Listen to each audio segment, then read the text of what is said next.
So I am going to speak on dual mobility total hip, and I would like to thank Ramneek for giving me this topic, because this made me read a lot, and it opened my eyes, and I hope it will open yours also.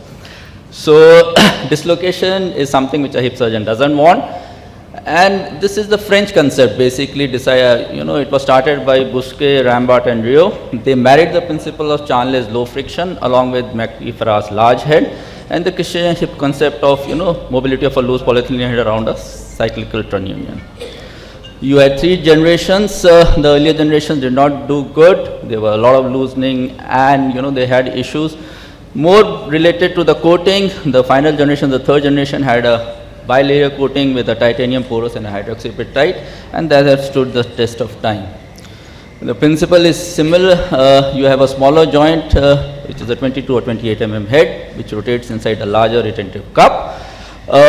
For normal day-to-day activity, when the activity becomes much more, the neck starts impinging, then the outer liner starts moving, and you have a increased jump distance, head-neck ratio, as well as arc of motion. Basically, you have 2 types of dual mobility. One is a monoblock, and other is the modular. The modular ones are the newer ones which have come in last 10 or 15 years, in which you can put in screws. There's a liner which goes in, and then you have a retentive shell and a head. Whereas the monoblock just has a cup, a liner, and a head. And there's a huge difference between these two. Well, the biggest problem of the initial designs was the interprosthetic dislocation. There were 3 types. The type 1 was because of the wear of the retentive rim. Type 2, if there was a blockage because of some fibrosis there, or type 3 if the cup failed. Well, most of these have now been taken care of. And the French says that they hardly have any IPD nowadays. The insert design has changed. You have chamfering of the edges. You have a sufficient cover of the head. There is a protective chamber. The elasticity of the polyethylene is also better, and the poly has improved over the years. Other important thing is that earlier on it used to be used with the rough neck, and you had the blue ones were the results. The results were not good. Once you use it with a polished stem, the results are very good. Coming to the one which we have or more commonly used is the MDM, or the modular dual mobility cup, and you have, all companies have it. They are, pretty much every company has a dual mobility cup. The biggest thing that you need to understand is the jump distance. So with a dual mobility cup, it improves your jump distance, which is basically the translation distance required for the total head. However, this jump distance depends on the offset. The offset can be a positive offset when the cup, when the center of the head is outside the acetabulum, or a negative offset when it is inside. Okay, so the highest jump distance is seen with a monoblock, and all different types of dual mobility have different types of jump set, right? And it doesn't also depends on cup positioning. But the thing to remember is that as your head offset increases, as the head starts coming out, the jump distance decreases. So this is the important thing that you need to understand. And with the modular dual mobility, as the cup sizes increases, the head offset increases, and the jump distance decreases. Okay, so with the normal monoblock dual mobility, if you see, the offset is same, right? So the jump distance doesn't decrease. But with the modular dual mobility, because you have a liner inside, the head starts coming up, the head offset increases, and the jump distance decreases. So with the monoblock, you have a linear increase in the jump distance from 17 to 23. With the modular dual mobility, the jump distance increases to 56 mm cup, and it remains constant. And it has been seen that it is equal to even a 36 mm polyethylene fixed bearing, right? Other thing is that as your jump offset increases, your range of motion improves. So with a modular dual mobility, the range of motion is better because there is less impingement as compared to a monoblock dual mobility. And the geometry of the cup also matters. The sub-hemisphere cup, gives you better range of motion, but again the jump distance decreases. The anatomic dual mobility is better with respect to jump distance. Now there are concerns with the MDM. The biggest concern is the mal-sitting. Your liner has to be spot on, because if it is not, it has now been seen that it leads to corrosion, iron release, and potential for adverse tissue reactions. And there have been many papers in last 2 or 3 years which have seen that mal-sitting can cause a problem, although clinically, and the rate is as high as around 5%.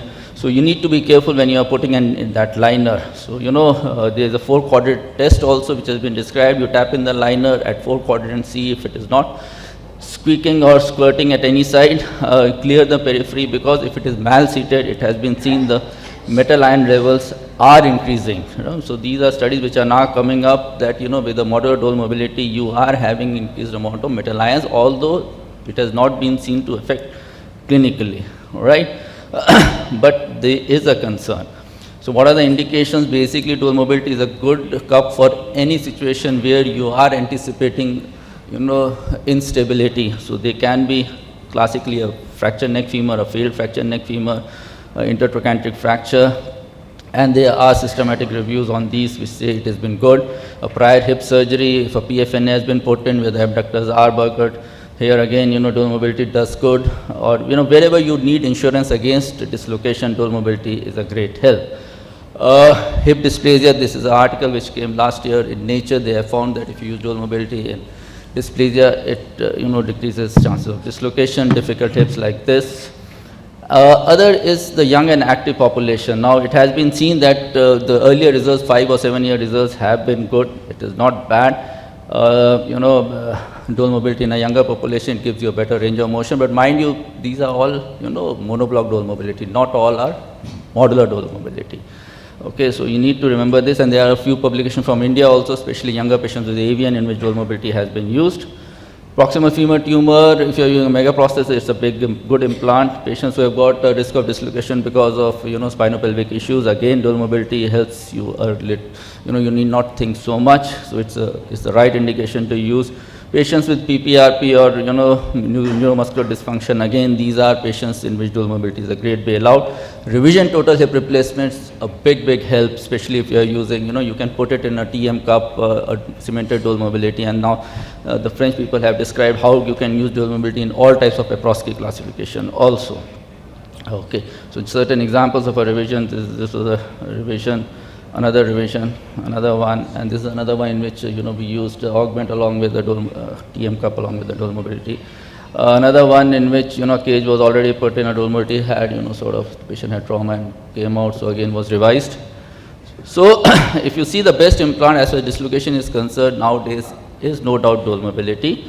You have good 5 years result, you can mix and match, you can use a stem from somebody else, but the head has to be from that company and the cup from somebody else, and it has been seen that the results are same. However, if you see the registry, now there comes the caution. The registry is showing a increased failure rate, whether it's the American registry, whether it's the UK NGR, or whether it's the Australian registry.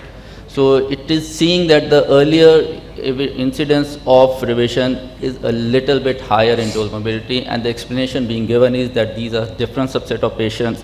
They are high risk patients. They have got conditions which will make them prone to revision earlier. So, but this is something we need to be cautious about, and especially with the modular dole mobility.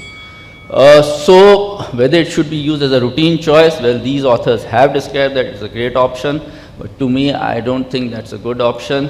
So it is, it's a big help in difficult cases, but I think all dole mobility cups are not the same. You should be knowing which cup you are using. And I came from Belgrade late last night, and then there was a session on dole mobility, and this was run by, Catton and all the big French surgeons, the designer surgeons or the people.